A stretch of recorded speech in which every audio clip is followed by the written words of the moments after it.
Bonjour à toutes et à tous et bienvenue sur Agile Toolkit.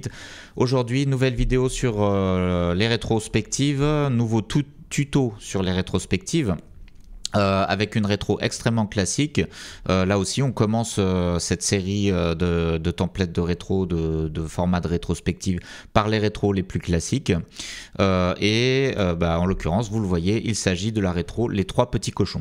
Rétro que j'aime bien parce que elle est très simple. Moi, j'aime bien les rétros assez simples, où on se concentre sur l'essentiel, c'est-à-dire on parle de l'équipe, de ce qui s'est passé dans le sprint. Et j'aime pas trop les rétros trop compliqué qui nécessite un effort intellectuel ne serait-ce que pour comprendre les règles parce que ça détourne l'équipe de ses problématiques à elle, ça la distrait finalement. Mais il y a aussi des équipes qui aiment bien des rétros compliqués, qui aiment bien des jeux et tout, donc faut savoir s'adapter. La dernière fois on avait fait la rétro speedboat, vous pouvez aller voir la vidéo sur la chaîne, la rétro speedboat qui est un grand classique. Là aussi c'est une rétro un peu plus compliquée. Là on revient sur une rétro extrêmement simple, Les Trois Petits Cochons. Et on fera d'autres rétros plus compliqués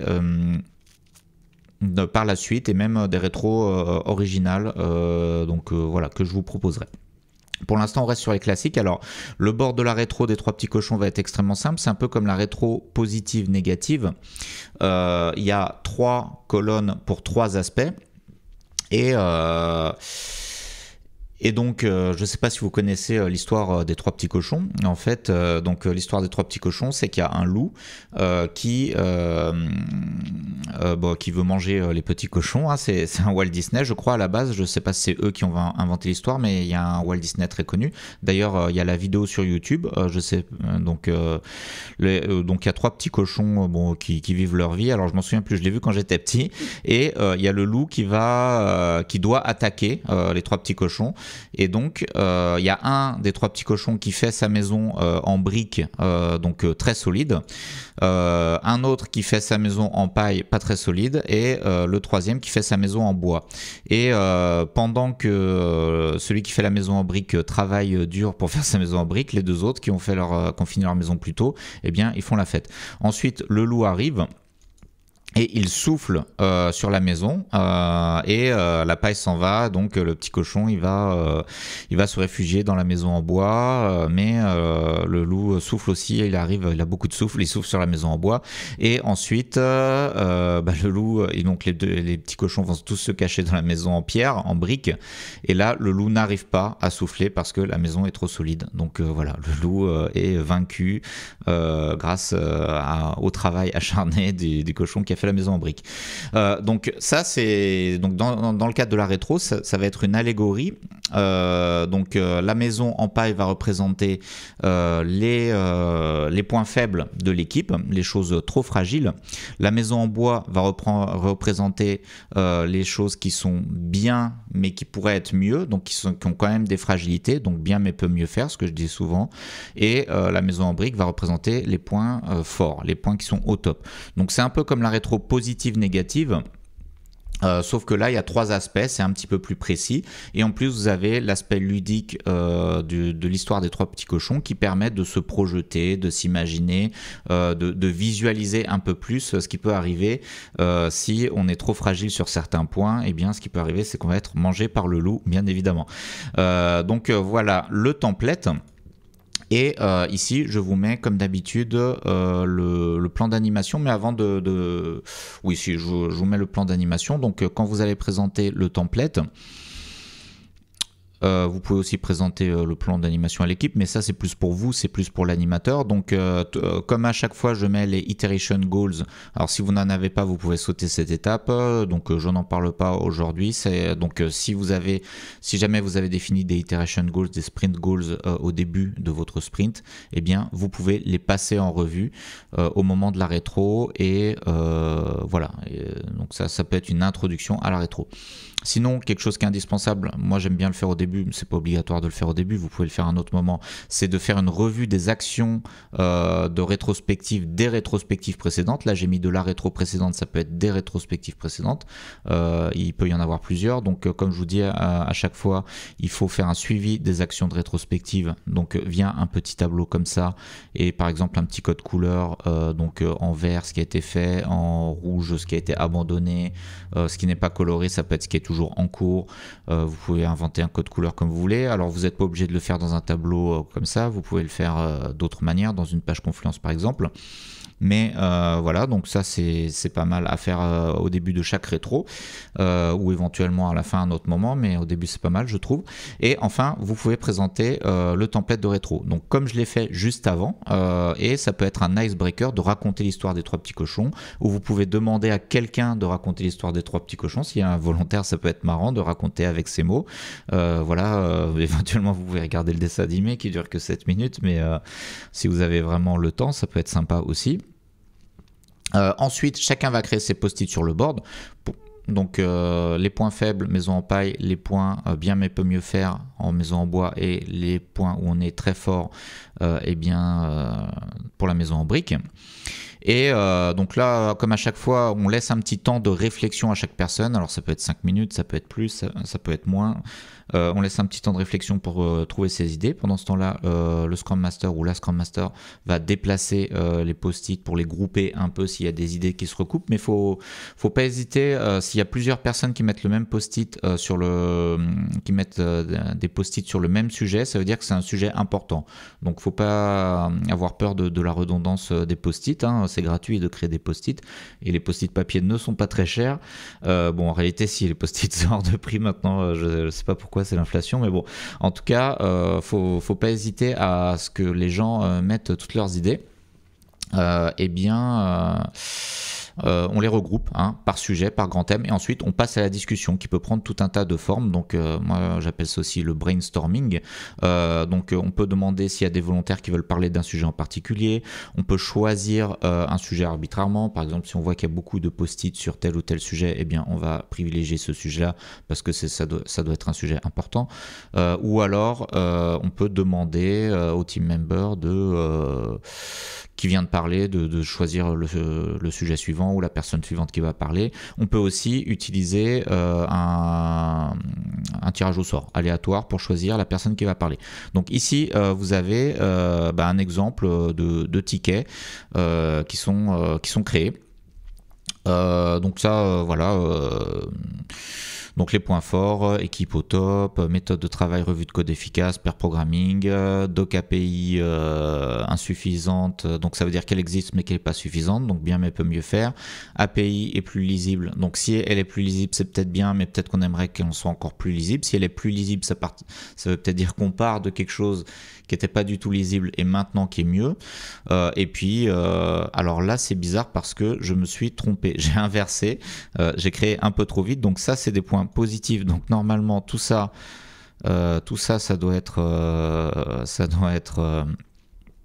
je vais mettre ça là, tout ça doit être dans la maison en brique, ça dans la maison en paille, vous voyez. Hop, donc je corrige devant vous.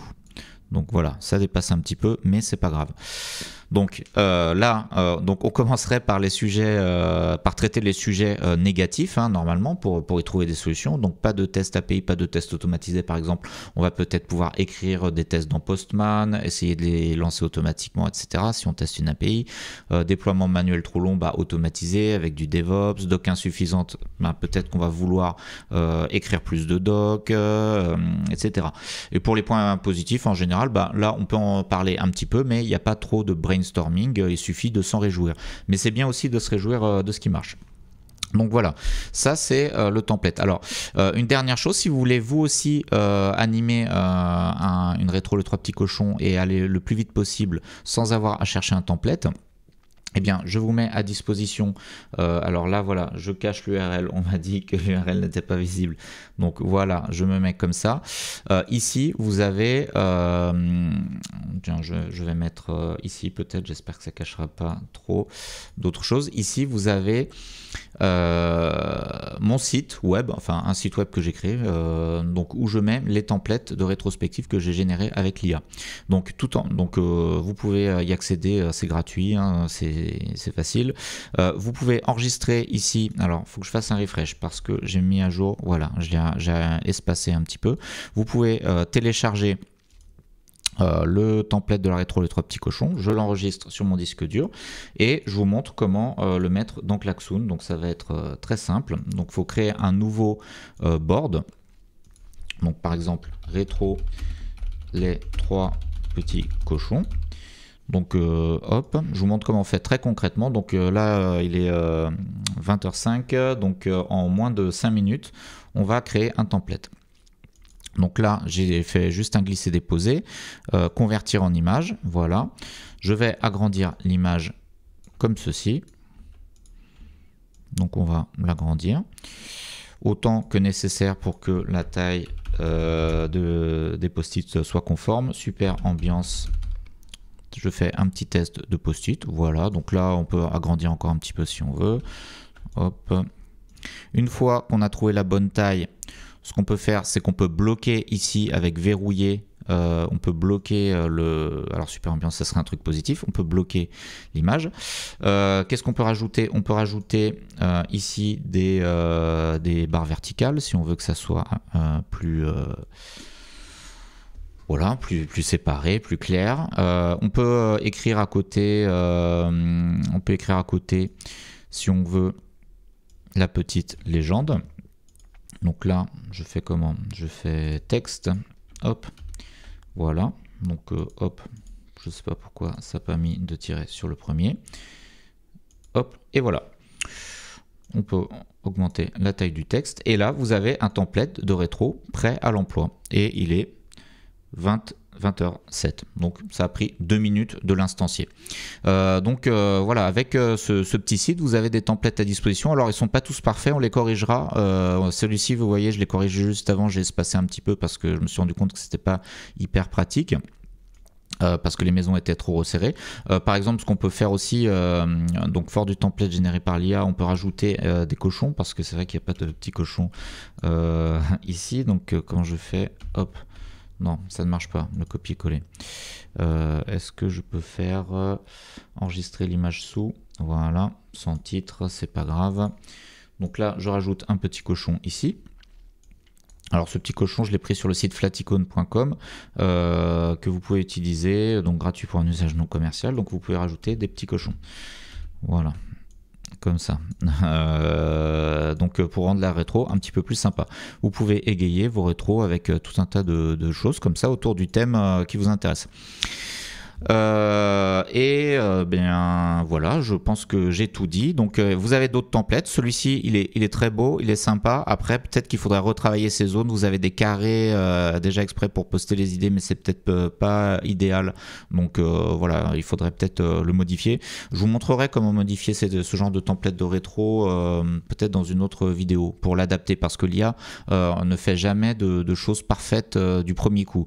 Donc là il y a un petit peu de travail. On pourrait le faire avec Paint.net par exemple pour le rendre vraiment mieux, ou alors on pourrait redemander à ChatGPT de le modifier lui-même, mais bon, ça peut être compliqué d'avoir exactement ce qu'on veut uniquement en parlant à l'IA. Parfois il faut mettre un petit peu les mains dans le cambouis et utiliser un petit logiciel de retouche d'image. Alors moi je suis nul en retouche d'image, hein, mais j'y arrive quand même, donc voilà, normalement c'est pas très difficile. En tout cas, je pourrais vous montrer comment je fais moi, parce que c'est l'idée un peu de cette chaîne. Donc c'est le mode toolkit. Je donne des trucs et astuces et des outils pour aider les gens que ça intéresse dans leur travail de Scrum Master. Le dernier slide, oui voilà, donc ça, générer les templates, vous pouvez les générer vous-même aussi si vous voulez avec ChatGPT. Je vous donne la procédure complète dans cette vidéo que vous pouvez aller voir, comme ça vous aurez des templates tout à fait originaux et à votre goût, et vous pourrez demander toutes les modifications que vous voulez. Vous pouvez récupérer les templates sur le site que je viens de vous montrer, et enfin eh bien n'oubliez pas d'identifier des actions de rétro. C'est pas toujours possible, mais au moins posez-vous la question, parce que parfois quand on fait tout bien ou qu'il n'y a rien à dire, bah, il suffit de se réjouir que tout s'est bien passé. On n'est pas obligé de toujours trouver chaque sprint, toutes les 2 semaines, des choses. Parfois il suffit juste de discuter un peu et puis on verra la prochaine fois. Mais si vous avez des actions de rétro, n'oubliez pas de les noter et de les suivre, comme par exemple avec le petit tableau que je vous ai présenté. Je vous remercie pour votre attention et je vous dis à très bientôt pour de prochaines vidéos.